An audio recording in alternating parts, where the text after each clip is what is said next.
Hi, welcome to Lesson 21b, Pearson's Correlation Coefficient. Today the goal of the lesson is to learn and discover how to work with the Pearson's Correlation Coefficient. So remember from yesterday's lesson we were talking about correlation being the relationship between two variables. How the dependent variable would react to any change in the independent variable. And yesterday we would draw perhaps a trend line in through a scatter plot, and we would determine whether it's positive or negative. It's fairly straightforward. But then we would also determine whether the relationship was a strong positive, a moderate positive, or a negative, or a weak positive or negative relationship or correlation. Today we're going to be using something called the Pearson's product moment correlation coefficient, which is shortened to Pearson's correlation coefficient, and it is depicted by the letter R. So suppose we've got some ordered pairs, x1, y1, x2, y2, x3, y3, all the way up to x sub n, y sub n. Those would be the points on a scatter plot. The way to calculate Pearson's correlation coefficient is to take the sum of the product of each of these points, x minus x bar, multiplied by y minus y bar. These are the mean of all the x values of these points. This is the mean of all the y values, the y coordinates of these points.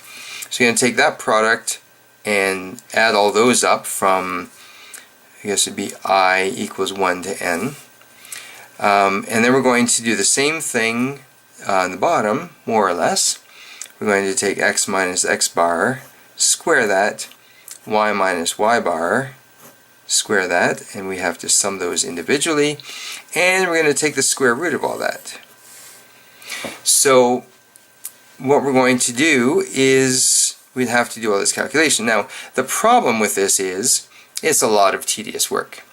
Thank goodness we have the ever so popular and handy TI-84 calculator to help us. So we can, when we put in our points, we can do a 5-number analysis, and we'd be able to find the Pearson's correlation coefficient quite readily and quite quickly. The values of R are in a range from -1 to +1.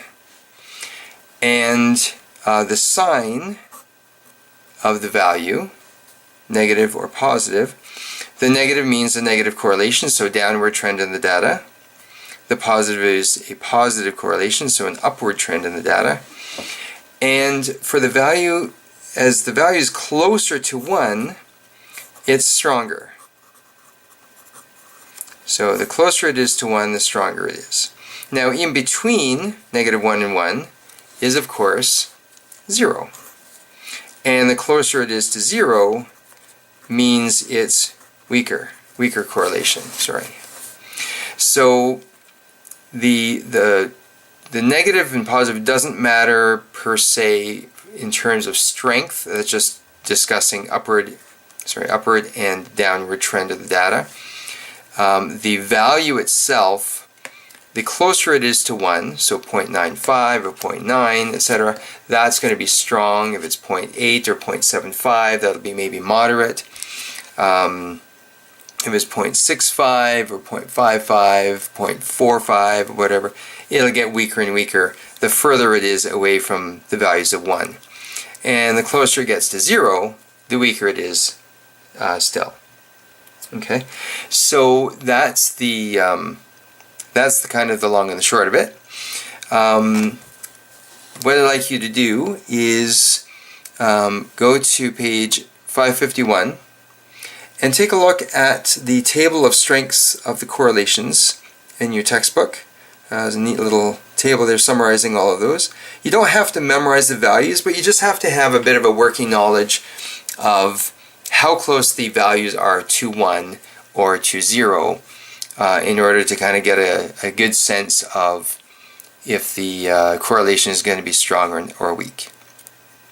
Okay, and we'll look at an example tomorrow in class, and then I'll let you do some practice of skills in class as well. But before we get to that, please take a look at video 21C, which will follow shortly.